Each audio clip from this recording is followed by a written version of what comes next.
Good everyone. I've been asked a lot recently to make a comment regarding a number of things. The first thing I'll comment on is the voice. The voice is a scam. It's a waste of Australian taxpayers' money, and it is asking Australian taxpayers to make a decision they are not qualified to make. The voice is all about whether or not Aboriginal people will be, or tribal people will be, recognised in the Crown's constitution. The ironic thing is that given that the tribes remain outside of that constitution, as verified by the fact they have to hold this referendum to bring us under it, it's not possible that people who are Australian citizens and subject to that constitution have a right to decide whether people who are outside of that constitution will be bound by it. It's a bit like saying the Chinese can amend their constitution and make tribal people from this continent Chinese citizens. They can't do it. Just the same as the British can't do it. The Americans can't do it. The Mexicans can't do it. It's a simple matter of law. Now, the Australian citizens were an exclusive group up until the 1967 referendum, when in 1967 the people who are subject to the Constitution decided that they would amend that document so that they could extend to the tribal people the opportunity for the tribal people to take up dual citizenship with Australia. Tribal people till that day maintained their birthright and their heritage right as being the first peoples, the tribal sovereigns of this continent. By becoming Australian citizens after 1967, those sovereigns, we did not let go of our sovereignty. We maintained our sovereignty. We just took up an option to become Australian citizens and hold dual citizenship. But even an Aboriginal Australian holding dual citizenship cannot make the decision for his tribe or her tribe in this coming referendum as to whether or not they will submit to the Crown's constitution. Again, when they are standing in their capacity as an Australian citizen, they have no right to speak for the land, law, song, dance and culture of the tribal peoples, even though when they stand with those tribal peoples, they become part and remain part of those tribal peoples. It's like I could be an Aboriginal or a tribal man from this continent, and I could come from here and I could go to England and take up citizenship in England. It doesn't give me any special rights, and it doesn't remove from me my birthright. It's much the same as saying that when the Queen claims to be, or the King claims to be the King of Australia, that somehow he loses his birthright in England. He doesn't. It cannot be removed from him unless he surrenders it. No tribal person on this continent has surrendered their first in time status to the Crown knowingly, and it must be done knowingly. Yes, tribal people have become dual citizens with Australia and hold Australian citizenship and take advantage of the Australian societal rules. God knows that we suffer under those rules. But the fact remains that the King of England is not the King of Australia. The Queen of England was never the Queen of Australia. And no British monarch has ever been the sovereign of this land. They may be the sovereign over their subjects who are on this land, which is a completely different thing, but they have never owned this land nor the original peoples of this land, which is the problem they are now facing. What has happened is the Liberal Party have always tried to usurp the sovereignty of the tribes using their courts, which is why it was the Liberal Party who was and remains the greatest pusher of the fraud known as native title, which seeks to launder land from the tribes to the Crown by way of things called Indigenous Land Use Agreements and fraudulent processes, which lead to any land that is left vested with the tribe actually being vested in a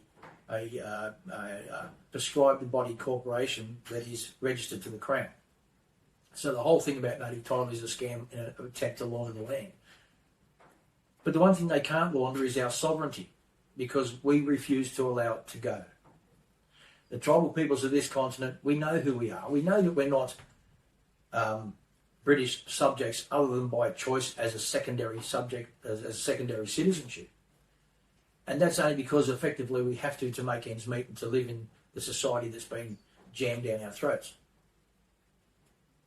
But the voice doesn't achieve anything for anyone. The voice does not rectify the issue that the tribes remain the sovereigns. The voice doesn't do anything other than try and smokescreen and mirror the corporate state called the Commonwealth of Australia, which is claiming parliamentary sovereignty over the people, which is an absolute joke at all.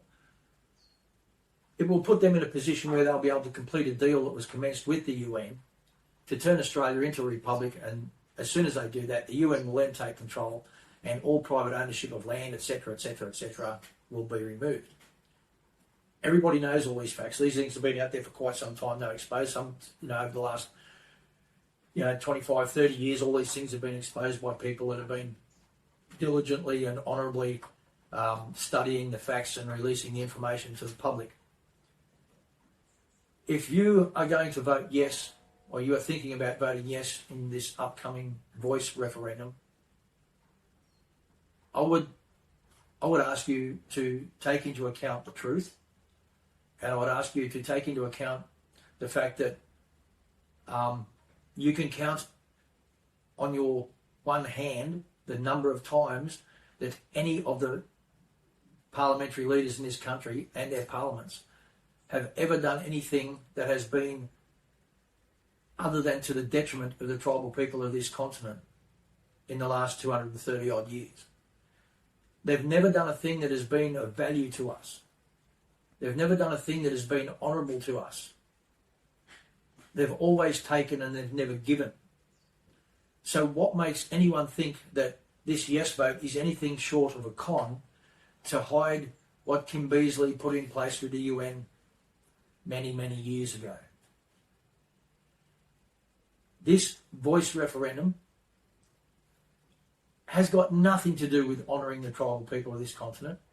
This is about another rape and pillage attempt on the tribal peoples of this continent. We don't even get a voice as to what is going into the voice. We don't even get to what they got their own bought and sold blackfellas out to Uluru, got them to sign around a blank piece of paper, and then filled in the gaps after the signatures were on it. Now, any idiot would know that that is not honourable. Any idiot would know that when you see people like the Dodson twins, Noel Poison, Marcia Langton and the rest of the corruptibles promoting something, you know it is wrong. You know we don't need it. The voice does no good for anyone. It will divide the country down the middle, as it's doing. The voice will not recognise the true sovereigns of this land. There is a process that will recognise the true sovereigns of this land, and it's a very simple process. And it would for once and for all remove from Australia the taint that is left, that nasty taste in everyone's mouth, which is black, white and brittle, about who we are, where we come from, and how we move forward from here. Okay? We can move forward from here in a very, very simple way. It's got nothing to do with recognition. It's got everything to do with truth. Because don't forget, the word recognition means to enter a contract. A recognizance is a contract between parties. Okay? So this whole thing about being recognised or contracted to the Constitution has got nothing to do with freedoms and liberties. It has to do with the Crown finally getting their hands on what doesn't and never has belonged to them, and turning all Australians into the absolute slaves that they've been trying to commit you to being for the last 230 years. If Australians want to be honourable and they want to move forward in an honourable country that honours the true sovereigns and the true history of this country, this is how we can do it. We pick a date. Let's say, for example, New Year's Eve 2023. And at midnight New Year's Eve 2023, the upper house in the federal parliament is dissolved. The king is removed because he's not the king. The Governor-General is removed because he's no further needed. The Prime Minister never existed anyway. Pick up a copy of the Constitution and read it. You won't even find mention to the office of the Prime Minister. The reason being that the lower house, where the fraudulent, deceptive Prime Minister's office exists, was meant to be a House of Representatives, which is oddly enough why they call it a House of Representatives. And those representatives were supposed to be representatives of the constituents in their electorates, not their political parties. If you go to Section 28 of the Crimes Act, it actually says that anybody who interferes with your political liberty is guilty of a crime and the penalty is 3 years imprisonment. So when a member of the Labor government is advised how to vote in the House by the caucus, those members of the caucus have colluded with the member in the House to interfere with your political liberty as a constituent and advise him how to vote. They advised him how to vote. You didn't. They're committing crimes right under your nose. So the House of Representatives becomes a House of independent representatives of their electorates. Simple as that. There is no Prime Minister because there's no need for a Prime Minister to divide the House. And the House is no longer divided.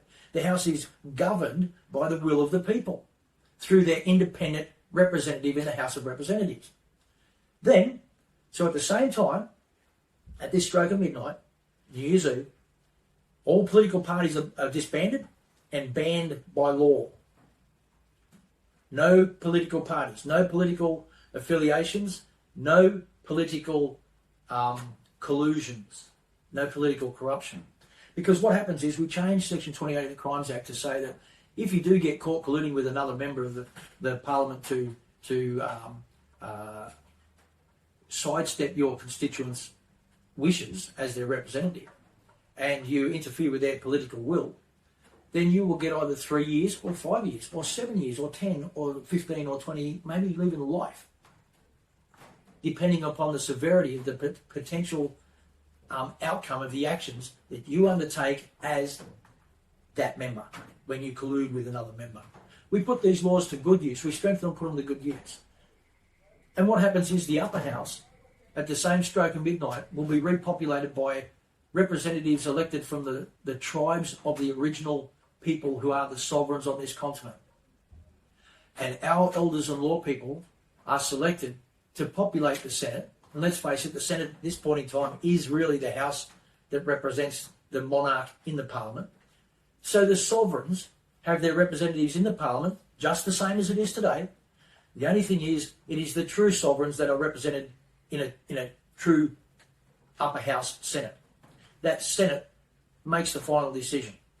Not some removed entity who has no care or love for this place, who wouldn't even send his brat here to watch a game of soccer. Okay? Well, we know why they wouldn't come, but anyway.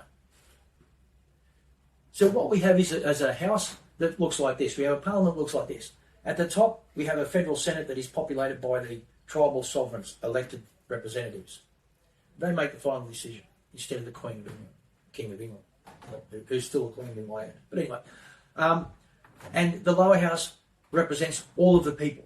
Black, white, blue, pink, brindle, doesn't matter. You're represented by your representative before the House. And the House decides its vote by way of popular vote. It's as simple as that.